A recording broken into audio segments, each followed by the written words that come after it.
Hello दोस्तों, Saran academy 2.0 पर आपका स्वागत है। तो दोस्तों, आज हम देखेंगे रीजनिंग के 10 प्रश्न जो हमारा सेट नंबर 2 है। ये रीजनिंग का सेट नंबर 2 है। जो भी दोस्त सेट नंबर 1 नहीं देखे हैं वो चैनल पर जाकर देख लें। ठीक है दोस्तों, ये एक हमारा सीरीज शुरू किया गया है जो प्रतिदिन एक सेट लाया जाएगा जिसमें रीजनिंग के 10 प्रश्न सॉल्व कराए जाएंगे और ये आपके 50 दिन चलेगा। देखिए दोस्तों, अगर ये 50 दिन का वीडियो देख लेते हैं आप प्रतिदिन, तो हम कहते हैं कि आपको किसी भी एग्जाम में रीजनिंग के लगभग 80 से 19% प्रश्न बन जाएगा। तो चलिए देखते हैं। पहला प्रश्न है, निम्नलिखित में से कौन सी संख्या दी गई श्रृंखला में प्रश्न चिन्ह के स्थान पर आकर श्रृंखला को पूर्ण करेगा। तो देखिए कह रहा है कि कौन सा श्रृंखला है, तो देखना है इसमें कौन सा पैटर्न फुलफिल हो रहा है। तो यहाँ से देखिए 33 है, 33 में हम कितना जोड़ेंगे, 47 आएगा, तो प्लस 14 यानी कि 14। उसी प्रकार 47 और 44 है, तो यहाँ पर क्या किया है, कम किया है, यानी कि माइनस करके देखते हैं कितना है, तो -3। उसी प्रकार फिर आगे चेक करते हैं, तो 44 और 58 कितना जोड़ा है, तो प्लस 14। उसी प्रकार 58 में से 56 यानी कितना यहाँ पर कम किया है, तो -2। उसी प्रकार यहाँ से देखेंगे कि 56 में और 70 में कितना बढ़ा है, तो यहाँ से देख लेते हैं, तो प्लस 14। ठीक है। उसके बाद 70 में से 69 गए यानी कि -1। देखिए पैटर्न क्या चल रहा है कि पहले 14 जोड़ा है, उसके बाद -3 किया, फिर उसके बाद 14 जोड़ा है, यानी कि जोड़ रहा है सब समान संख्या लेकिन घटा रहा है एक कम करके, तो 3, फिर -2, तो -1। तो उसी प्रकार यहाँ से क्या करेंगे कि इसमें कितना जोड़ेगा, तो यानी कि प्लस 14 करेगा। तो प्लस 14 जोड़ने पर 69 में अगर 14 हम जोड़ते हैं तो कितना होगा, 9 4 13, हासिल 1 6 1 7 1 8 यानी कि 83। ऑप्शन नंबर हमारा क्या होगा, बी, यानी क्वेश्चन नंबर 1 का आंसर क्या होगा, 83। यहाँ प्रश्न है वाचक चिन्ह की जगह कौन सा आंसर होगा, 83, यानी ऑप्शन नंबर बी। चलिए नेक्स्ट प्रश्न देखते हैं।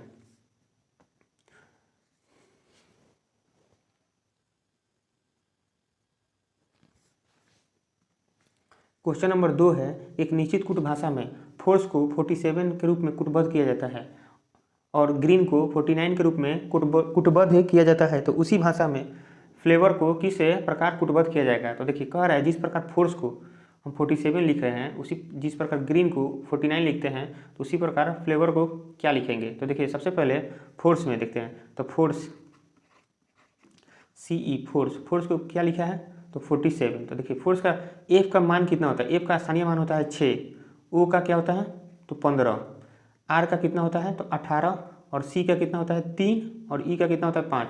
तो इसको सबसे पहले हम जोड़ते हैं, तो 15 6 21, 21 और 18 कितना होता है, तो 39 और 3 कितना होगा, 42 और 5 47, यानी क्या किया है, सभी का स्थानीय मान को जोड़ दिया है 47। उसी प्रकार हम ग्रीन को भी चेक कर लेते हैं।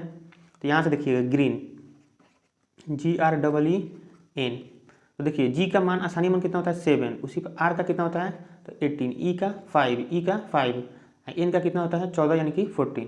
अब इसे हम जोड़कर चेक करते हैं, तो देखिए 18 और 7 कितना होता है 25, 25 और 5 30 और 5 35, 35 और 14 कितना होता है, तो 49, यानी कि इसको भी जोड़ने पर कितना आ रहा है 49। यानी क्या किया है, पैटर्न क्या चल रहा है, स्थानीय मान को जोड़ना है। तो उसी प्रकार फ्लेवर को स्थानीय मान जोड़ेंगे, तो इसका FLAVOUR। तो देखिए इसका स्थानीय मान एफ का कितना होता है 6, एल का 12, ए का कितना होता है 1, भी का 22, ओ का कितना होता है 15, यू का कितना 21 होगा, आर का 18।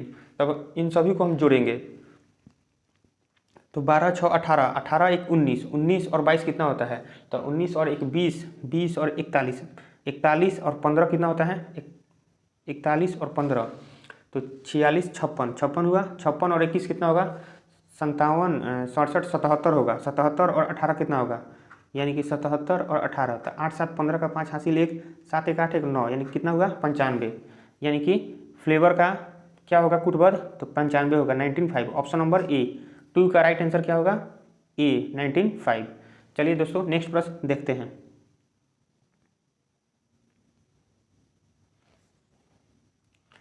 क्वेश्चन नंबर 3 है, नीचे दिए गए समीकरण को गणितीय रूप से सही बनाने के लिए किन 2 चिन्हों को परस्पर बदलना चाहिए।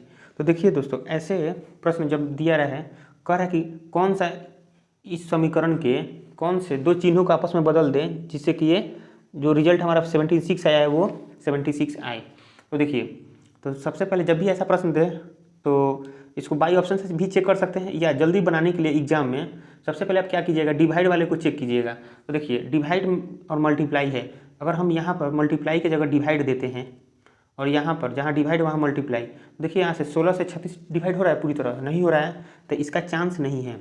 ठीक है, उसी प्रकार इस डिवाइड को भी हम चेक करते हैं, डिवाइड और प्लस को। तो जहाँ प्लस है, यहाँ प्लस है, तो यहाँ पर हम डिवाइड देंगे, तो क्या यहाँ 16 42 से कट रहा है, नहीं कट रहा है। तो फिर और लॉजिक लगाइए, या तो दो ही तरीका है, या तो आप लॉजिक लगाइए या तो चारों ऑप्शन को चेक कीजिए। तो यहाँ से देखिए एक चीज़ और आपको दिख रहा है कि 7 और 16 है, तो 7 से 16 विभाजित नहीं होगा, लेकिन यहाँ 42, तो 42 विभाजित कब होगा, अगर 42 विभाजित कब होगा, जब यहाँ पर मल्टीप्लाई हो और यहाँ 16 है, तो डिवाइड है, तो डिवाइड का सिंबल 7 हो, तब जाकर ये 42 डिवाइड होगा। तो यहाँ से यानी कि हमें क्या चाहिए, प्लस के जगह गुना के साइन। तो यहाँ पर देखिए यही एक ऑप्शन दिख रहा है कि मल्टीप्लाई की जगह प्लस देना है और प्लस की जगह मल्टीप्लाई। तो चलिए इसको फुलफिल करते हैं। तो यहाँ 42 है, तो 42 ठीक है, प्लस की जगह क्या करेंगे हम, मल्टीप्लाई का सिंबल देंगे, 16 है तो 16 देंगे, डिवाइड है, डिवाइड 7 माइनस 36, उसके बाद प्लस है, यहाँ मल्टीप्लाई है तो क्या देंगे, प्लस 16। चलिए इसको सॉल्व करते हैं। तो देखिए यहाँ से 42 इंटू 16/7 लिख सकते हैं, क्योंकि डिवाइड का सिंबल है, तो बाई हो जाएगा, माइनस 36 और प्लस 16। यहाँ से इसको काटेंगे तो देखिए 7 छक 42, 16 छके 96, ठीक है। उसके बाद यहाँ से माइनस 36 में से 16 गया तो कितना बचेगा, तो 6 में से 6 गया 0, 3 में से गया 2, 20। तो उसी प्रकार 96 में से 20 जाएगा तो कितना बचेगा, 76। तो यानी कि आंसर हमारा 76 मिल गया। यानी कि कौन सा ऑप्शन रखने पर, तो ऑप्शन नंबर सी, यानी कि क्वेश्चन नंबर 3 का राइट आंसर क्या होगा, सी। चलिए दोस्तों नेक्स्ट प्रश्न देखते हैं।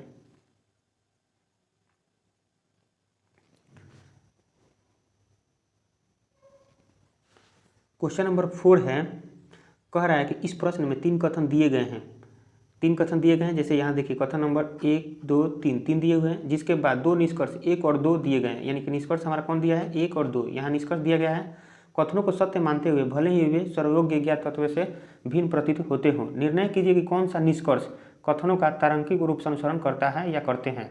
जैसे मान लीजिए ये कथन दिया हुआ है, तो इन्हीं के आधार पर ये देखना है कि कौन सा निष्कर्ष हमारा सही होता है। तो देखिए चलिए देखते हैं। तो कह रहा है प्रश्न में कि सभी बोतल बैग है, तो मान लीजिए सभी बोतल, तो यहाँ पर हम लिखते हैं सभी बोतल, ये सभी बोतल जो है ये क्या है, बैग हैं। तो इन सभी बोतल को हम बैग लिखते हैं, बैग हैं। उसी प्रकार कह रहा है कि फिर कुछ बैग पेंसिल है, कुछ बैग, तो बोतल को नहीं कह रहा है बैग, कुछ बैग पेंसिल है। तो यहाँ से कुछ कह रहा है तो कुछ ही बैग लेंगे, कुछ बैग क्या है, तो पेंसिल है। उसी प्रकार कह रहा है कुछ पेंसिल शार्पनर है, यहाँ पर क्या कह रहा है, कुछ पेंसिल की चर्चा है, तो सिर्फ कुछ ही पेंसिल लेंगे, कुछ पेंसिल क्या है, शार्पनर है। तो यहाँ से चलिए अब निष्कर्ष में देखते हैं क्या कह रहा है। तो कुछ शार्पनर बोतल है, यहाँ पर देखिए तो कह रहा है कि कुछ शार्पनर बोतल है, तो बोतल यहाँ पर है और शार्पनर यहाँ पर है। देखिए तो बोतल और शार्पनर में कोई रिलेशन दिख रहा है, नहीं दिख रहा है। तो यानी कि ये ऑप्शन, ये निष्कर्ष क्या होगा, गलत हुआ हमारा। उसी प्रकार दूसरा देखते हैं, कुछ बोतलें पेंसिल हैं, कह रहा है कि कुछ बोतलें पेंसिल है। देखिए यहाँ बोतल है और यहाँ पेंसिल है, यहाँ पर इन दोनों में कोई रिलेशन दिख रहा है, नहीं दिख रहा है। यहाँ कह रहा है कि देखिए प्रश्न में कहता है कि सभी बोतलें बैग है, लेकिन पेंसिल और बोतल में कोई रिलेशन नहीं है, तो जिससे कि क्या होगा, ये भी निष्कर्ष नहीं होगा। यानी कि हमारा आंसर क्या होगा, ऑप्शन नंबर सी, न तो एक निष्कर्ष और न ही 2 ही अनुसरण कर रहा है। यानी कि क्वेश्चन नंबर 4 का राइट आंसर क्या होगा, ऑप्शन नंबर सी। चलिए दोस्तों, हमें उम्मीद है कि ये क्वेश्चन आपको समझ में आया होगा। अगर नहीं समझ में आया होगा तो फिर से इसको एक बार रिवाइज कर लीजिएगा वीडियो को शुरू से करके।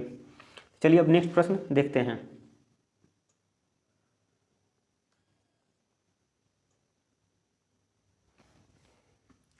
क्वेश्चन नंबर 5 है, 6 सहकर्मी ABCDE और F एक साथ वृत्ताकार मेज पर वृत्त के केंद्र की ओर मुंह करके एक दूसरे के सामने समान दूरी पर बैठकर भोजन कर रहे हैं। यानी कह रहा है कि 6 सहकर्मी यानी कि 6 दोस्त हैं जो एक वृत्ताकार मेज पर वृत्त के केंद्र की ओर मुंह करके एक दूसरे से समान दूरी पर बैठकर भोजन कर रहे हैं। D E और B के ठीक बगल में बैठा है, जबकि C जो है A और F के ठीक बगल में बैठा है। यदि A E के बाईं ओर ठीक बगल में बैठा है तो C के बाईं ओर ठीक बगल में कौन बैठा है। चलिए इसे सॉल्व करते हैं। ये सीटिंग अरेंजमेंट का प्रश्न है। सबसे पहले एक वृत्ताकार मेज बनाते हैं, उसमें कितने हैं, तो 6 सहकर्मी हैं। तो 1 2 3 4 5 और 6। प्रश्न कह रहा है कि D E और B के ठीक बगल में है, तो डी जो है ई और बी के ठीक बगल में बैठा है, यानी कि जब डी ई और बी के ठीक बगल में कब बैठेगा, जब बीच में हो। तो बीच में यहाँ से हम लिखते हैं कि डी यहाँ पर ई हो सकता है या बी, उसी प्रकार यहाँ पर भी ई या बी होगा। तो यहाँ प्रश्न कह रहा है कि डी जो है ई और बी के ठीक बगल में बैठा है, यानी कि डी का तो कन्फर्म है कि बीच में बैठेगा, तभी तो इन दोनों के बगल में होगा, ठीक है। लेकिन ई और बी का कन्फर्म नहीं है, इसीलिए हम यहाँ पर ई और बी लिख दिए हैं, दोनों में से कोई एक यहाँ पर बैठेगा। फिर आगे देखते हैं प्रश्न, जबकि सी जो है ए और एफ के ठीक बगल में बैठा है। यहाँ पर कह रहा है कि सी जो है ए और एफ के ठीक बगल में बैठा है। तो यहाँ देखिए अब कितना सीट बचा हुआ है, तो 3 सीट बचा हुआ है। तो यहाँ से देखिएगा तो सी ए और एफ के बीच में, तो सी का तो कन्फर्म हो गया कि ए और एफ के बीच में बैठेगा, ठीक बगल में बैठा है। सी कह रहा है प्रश्न में कि सी जो है ए और एफ के ठीक बगल में, तो ठीक बगल में कब बैठेगा, जब बीच में होगा, यानी यहाँ सी के लिए भी कन्फर्म हो गया। अब रह गया ए और एफ। तो यहाँ से आगे प्रश्न पढ़ते हैं, तो उसके आधार पर हम कन्फर्म करेंगे कि ए और एफ कहाँ बैठेंगे। तो यहाँ से देखिए कह रहा है यदि ए ई के बाईं ओर ठीक बगल में बैठा है, ए जो है ई के बाईं ओर, ठीक। तो मान लीजिए अगर हम मानते हैं इसी को ई मान लेते, आप दोनों में से कोई भी मान सकते हैं। तो अगर हम मान लेते हैं कि यहाँ पर ई बैठा हुआ है, ठीक है, उसी प्रकार से जब यहाँ ई बैठेगा तो यहाँ पर बी बचेगा, यानी कि यहाँ पर बी बैठेगा। तो कह रहा है प्रश्न में कि ए ई के बाईं ओर, तो ई का बाईं ओर, ई केंद्र की ओर मुँह किया है, तो इसका बाईं ओर कौन कहलाएगा, ये। तो कह रहा है कि ए ई के बाईं ओर ठीक बगल में, तो यानी ठीक बगल में यहाँ नहीं, ए यहाँ पर रहेगा। तो बचा कौन अब, तो बचा आपके पास कौन, A B C D E, तो एफ बचा। तो एफ को यहाँ पर हम बैठा देंगे। अब चलिए क्वेश्चन में देखते हैं कि क्या पूछ रहा है। तो क्वेश्चन में पूछ रहा है कि सी के बाईं ओर ठीक बगल में कौन बैठा है, किसके, तो सी के बाईं ओर। तो सी केंद्र की ओर मुँह करके बैठा हुआ है, तो इसका बाईं ओर कौन होगा, तो इसका बाईं ओर ये, तो एफ होगा। तो यानी कि आंसर क्या होगा, सी के बाईं ओर ठीक बगल में कौन बैठा है, तो एफ। तो एफ ऑप्शन नंबर बी, यानी क्वेश्चन नंबर 5 का राइट आंसर क्या होगा, बी। मुझे उम्मीद है कि आपको ये प्रश्न समझ में आया होगा। चलिए दोस्तों नेक्स्ट प्रश्न देखते हैं।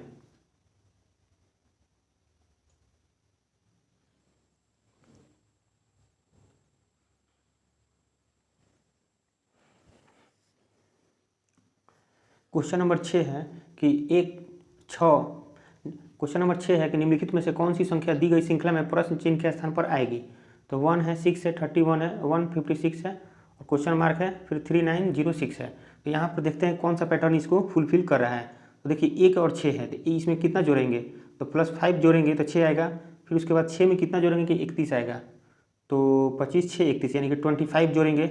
उसी प्रकार 31 में कितना जोड़ेंगे कि 156 आएगा। तो चलिए तो यहाँ से देखते हैं घटा कर ही, तो 6 में से गया 5, 5 में से 3 गया 2, यानी कि 125। तो यानी पैटर्न दिख रहा है, पहले क्या किया है 5 जोड़ा है, उसके बाद 25 यानी कि स्क्वायर, पहले 5 का पावर 1 कीजिएगा तो 5 ही आएगा जोड़ा है, उसके बाद 5 का स्क्वायर करके जोड़ दिया है, फिर यहाँ पर 5 का क्यूब करके जोड़ा है, तो आगे क्या होगा 5 के पावर 4 करके जोड़ेंगे। 5 का पावर 4 कितना होता है, तो 5 5 25, 5 125, 125 में 5 से कीजिएगा तो कितना 625। 625 अगर हम जोड़ेंगे तो क्या आएगा हमारा यहाँ पर, तो यहाँ पर देखिए क्या आएगा 625 जोड़ेंगे तो 6 5 11 का 1 हासिल 1, 5 2 7 1 8 और 6 1 7, यानी कि 781, ऑप्शन नंबर बी। लेकिन फिर भी आगे चेक कर लेते हैं, अगर हम 5 का पावर 4 इसमें जोड़ रहे हैं तो फिर आगे क्या जोड़ना पड़ेगा इसमें कि ये आएगा, तो 5 के पावर 5, तो 5 के पावर 5 को सॉल्व करेंगे तो देखिए 5 का पावर 4 में 625, तो फिर आगे 5 से मल्टीप्लाई कर देंगे, तो 5 से मल्टीप्लाई कीजिएगा 5 के पावर 5 का निकालने के लिए, तो 5 छक्के 30 और 25 5 125, यानी 3125 हुआ। तो 3125 किस में जोड़ेंगे, तो 781 में, तभी तो हमारा ये आना चाहिए। तो चलिए जोड़ते हैं, तो 781 इसी को जोड़ देते हैं, तो 5 1 6 8 2 10 की जोड़ना चाहिए, 7 1 8 1 9 और 3, तो 3906, यानी कि पैटर्न यही चल रहा है कि 5 का स्क्वायर, 5 का 1 पावर 1 करके जोड़ा है, उसके बाद 5 स्क्वायर करके जोड़ा है, 5 का क्यूब किया है जोड़ा है, उसके बाद 5 का पावर 4 करके जोड़ा है, उसके बाद 5 का पावर 5 करके जोड़ा है, यानी कि ऑप्शन क्वेश्चन नंबर 6 का ऑप्शन नंबर क्या होगा, बी आंसर होगा। चलिए दोस्तों नेक्स्ट प्रश्न देखते हैं। क्वेश्चन नंबर 7 है, क्वेश्चन नंबर 7 है निम्नलिखित में से कौन सा पद दी गई श्रृंखला में प्रश्न चिन्ह के स्थान पर आएगी, प्रश्न चिन्ह के स्थान पर आएगी कौन सा श्रृंखला में। तो देखिए सबसे पहले हम चेक करेंगे ई का मान कितना होता है 5, उसके बाद जी का कितना होता है 7, तो इसमें क्या किया है 5 और 2 7, 2 जोड़ा है। फिर के का मान कितना होता है 11, तो 11 में कितना जोड़ा है, तो 7 4 11, यानी +4। फिर 11 के बाद क्या आता है क्यू है, तो 11 में कितना जोड़ेगा, तो क्यू का मान होता है 17, तो 11 में कितना जोड़ेगा, तो 6 1 7, यानी कि +6 जोड़ेगा। तो यहाँ से देखिए सम संख्या जोड़ रहा है, +2 पहले, तब इसके बाद 4 फिर 6, यानी कि पहले इसमें 2 जोड़ेंगे तो तो 4 हुआ, फिर 4 में 2 जोड़ेंगे तो 6 हुआ, तो उसी प्रकार 6 में 2 जोड़ेंगे तो कितना होगा 8, और इस 17 में हम 8 जोड़ेंगे तो 17 में अगर 8 जोड़ते हैं तो कितना होगा 25, 25 यानी कि 25, और 25 का मान कितना होता है तो y होता है। ठीक है, उसके बाद आगे देखते हैं जेड का कितना होता है 26, तो 26 में कितना क्या जोड़ा है तो 2, तो 24, फिर 24 में उसी प्रकार 4 जोड़ा है तो कितना होगा, नहीं देखिए यहाँ से जेड का होता है 26, 26 में से 2 घटाया है, यानी कि पहले क्या किया है 26 में से -2 किया तो कितना होगा 24। ठीक है, उसके बाद 24 में से कितना कम किया है तो टी का मान होता है 20, यानी कि 24 में से अगर हम -4 कम करेंगे तो 20 आएगा। उसी प्रकार एन का होता है 14, यानी कि 20 में से कितना कम किया है तो -6 यानी कि -2 -6 -2 -4 -6, तो आगे क्या होगा -8, तो 14 है, तो 14 में से 8 गया तो कितना बचेगा 6 का कितना होता है एफ। ठीक है, उसी प्रकार तीसरा चेक करेंगे तो एफ का होता है 6, तो 6 और 2 8, 8 और 4 12, 12 और 6 कितना होता है 18, तो उसी प्रकार 18 में 8 जोड़ेंगे तो 18 और 8 कितना होता है 26, 26 का मान कितना होता है तो जेड, यानी कि YFZ। ऑप्शन नंबर क्या होगा बी, यानी कि क्वेश्चन नंबर 7 का right answer option number B होगा। चलिए नेक्स्ट प्रश्न देखते हैं। क्वेश्चन नंबर 8 है, दिए गए विकल्पों में से उस आकृति का चयन करें जो निम्नलिखित श्रृंखला में प्रश्न चिन्ह के स्थान ले सकती है। कह रहा है प्रश्न में कि निम्नलिखित दिए गए चित्रों में से वो उस चित्र का चयन करें जो प्रश्न चिन्ह के स्थान पर अपना स्थान ले सकती है। तो देखिए यहाँ से सबसे पहले क्या किया, एक लाइन लिया है, उसके बाद 2 लाइन है, यहाँ से एक और यहाँ से एक, 2 हुआ, फिर आगे बढ़ा है कितना तो एक यहाँ से और एक यहाँ से 2 और एक यहाँ से 3, यानी कि पहले 1 था, उसके बाद 2, आगे 3। उसी प्रकार यहाँ से देखते हैं तो 1 2 3 4, यानी कि यहाँ पर 4 होगा। देखिए इसको पूरा काउंट लंबा नहीं काउंट करना है, ये यहीं तक हुआ 1 और ये यहाँ 2, ये यहाँ हुआ 3 और ये यहाँ हुआ 4, यानी कि यहाँ 4 हुआ। फिर आगे चेक करते हैं तो ये हुआ 1, ये हुआ 2, ये 3, ये 4 और ये 5, ये 5 हुआ। तो आगे हमारा क्या होगा 6, तो 6 किस में है चलिए देखते हैं। तो यहाँ देखिए 1 2 3 4 5 6 7 8 9, ये नहीं होगा। उसी प्रकार 1 2 3 4 5, ये भी नहीं होगा। 1 2 3 4 5, ये भी नहीं होगा। तो 1 2 3 4 5 6, यानी कि ये 6 हो रहा है, यानी कि 6 देखिए 1 2 3 4, यहाँ बीच में 5 और ये पूरा 6, यानी कि यहाँ 6 फुलफिल कर रहा है। तो यानी कि क्वेश्चन नंबर 8 का राइट आंसर क्या होगा ऑप्शन नंबर डी। चलिए नेक्स्ट प्रश्न देखते हैं। क्वेश्चन नंबर 9 है कि एक निश्चित कूट भाषा में मंथ को इस प्रकार लिखा जाता है के रूप में लिखा जाता है और ईयर को इतना के रूप में लिखा जाता है, तो उसी भाषा में वीक को किस प्रकार लिखा जाएगा। तो देखिए मंथ का एम का स्थानीय मान कितना होता है, एम का मान होता है 13, लेकिन यहाँ कितना दिया हुआ है 14। ठीक है, तो एक मान लीजिए कि बढ़ा कर दिया होगा। उसी प्रकार ओ का कितना होता है 15, तो एक बढ़ाएगा तो 16 आना चाहिए, लेकिन 12 दिया है, यानी कि ये पैटर्न नहीं चल रहा है। देखिए यहाँ से नेक्स्ट दूसरा चेक करते हैं। तो यहाँ से देखिए एम है, एम का उल्टा कीजिएगा तो क्या आएगा एन आएगा, एम का उल्टा कीजिएगा तो एन का मान कितना होता है तो 14, ये सही है। उसी प्रकार ओ का उल्टा कीजिएगा तो क्या आएगा एल आएगा, एल का मान कितना होता है 12, ये भी सही है। एन का उल्टा कीजिएगा तो क्या आएगा एम, और एम का मान कितना होता है 13, सही है। उसी प्रकार टी का उल्टा कीजिएगा तो क्या आएगा जी, तो जी का मान कितना है 7, ये सही है। उसी प्रकार एच का उल्टा होता है एस, और एस का मान कितना होता है 19, ये सही है। यानी कि इसको भी चेक करते हैं, तो यानी कि कौन सा पैटर्न चल रहा है, तो अक्षर का उल्टा करके तब उसका मान रखना है। तो जैसे वाई है तो वाई का उल्टा कीजिएगा तो क्या आएगा बी, तो बी का मान कितना दिया हुआ है 2, सही है। उसी प्रकार ई का उल्टा कीजिएगा तो क्या आएगा भी, तो भी का मान कितना होता है 22, ये भी सही है। उसी प्रकार ए का उल्टा कीजिएगा तो जेड का मान कितना होता है 26, ये सही है। उसी प्रकार आर का उल्टा कीजिएगा तो आई आएगा, और आई का मान कितना होता है तो 9, यानी कि ये भी सही है। यानी कि यही पैटर्न चल रहा है, कन्फर्म हो गया। तो उसी प्रकार वीक है, तो वीक का डब्लू का उल्टा कीजिएगा, जैसे मान लीजिए हम यहाँ पर वीक लिख दिए, ठीक है, तो डब्लू का उल्टा कीजिएगा तो क्या आएगा, डब्लू का उल्टा कीजिएगा तो डी का मान कितना होता है तो 4। उसी प्रकार ई का उल्टा कीजिएगा तो क्या आएगा भी का मान कितना होता है 22। उसी प्रकार यहाँ पर भी ई का उल्टा कीजिएगा तो भी का मान कितना होता है 22। उसी प्रकार के का उल्टा कीजिएगा तो क्या आएगा पी का मान कितना होता है 16, यानी कि इसका नंबर कौन सा कूट किस प्रकार होगा, तो 4 22 22 16, यानी कि कौन सा है तो 4 22 22 16, ऑप्शन नंबर डी। यानी कि क्वेश्चन नंबर 9 का राइट आंसर क्या होगा ऑप्शन नंबर डी। चलिए दोस्तों, मुझे उम्मीद है कि ये प्रश्न आपको समझ में आया होगा। चलिए नेक्स्ट प्रश्न देखते हैं। क्वेश्चन नंबर 10 है। क्वेश्चन नंबर 10 है कि निम्नलिखित में से कौन सा पद दी गई श्रृंखला में प्रश्न चिन्ह के स्थान पर आएगी, यानी कि दिए गए श्रृंखला में कौन सा प्रश्न चिन्ह के स्थान पर आएगा। तो चलिए चेक करते हैं। तो डी का मान कितना होता है 4, उसी प्रकार जे का मान कितना होता है 10 और पी का कितना होता है 16। तो यहाँ से देखिए पैटर्न क्या चल रहा है, 10 4 में हम 6 जोड़ेंगे तो 10, उसी प्रकार 10 में 6 जोड़ेंगे तो 16। तो आगे पी है तो पी में भी 6 जोड़ेंगे, पी में 6 जोड़ेंगे तो क्या आएगा, तो 16 6 22, 22 किसका होता है भी का। उसी प्रकार बी का होता है 2, तो 2 में 6 जोड़ेंगे तो 8, ठीक है, एच का 8 होता है। उसी प्रकार 8 में फिर 6 जोड़ेंगे तो 14, 14 में 6 जोड़ेंगे तो 20, 20 किसका होता है तो टी का होता है, भी और टी होगा, यानी कि सभी में 6 जोड़ रहा है। इसको भी देखते हैं, ए का 1 होता है, 1 में 6 जोड़िएगा तो 7, तो सही है। उसी प्रकार 7 में 6 जोड़िएगा तो 13 एम सही है, और 13 में 6 जोड़िएगा तो 19, 19 किसका होता है तो एस का होता है, यानी कि प्रश्न चिन्ह के स्थान पर कौन सा ऑप्शन होगा तो भी टी एस होगा, यानी ऑप्शन नंबर बी, यानी क्वेश्चन नंबर 10 का राइट आंसर क्या होगा ऑप्शन नंबर बी। चलिए आज का भी हमारा 10 क्वेश्चन कंप्लीट हुआ। चलिए दोस्तों एक बार आपको हम बता दें, ये जितनी भी क्वेश्चन हम करा रहे हैं आने वाले आगामी एग्जाम, जैसे कि मान लीजिए बिहार एसएससी हो गया, यूपी पुलिस हो गया, उसके बाद रेलवे का एएलपी वैकेंसी आया है, रेलवे का एएलपी आया है और टेक्नीशियन का आया है बहाली, ठीक है।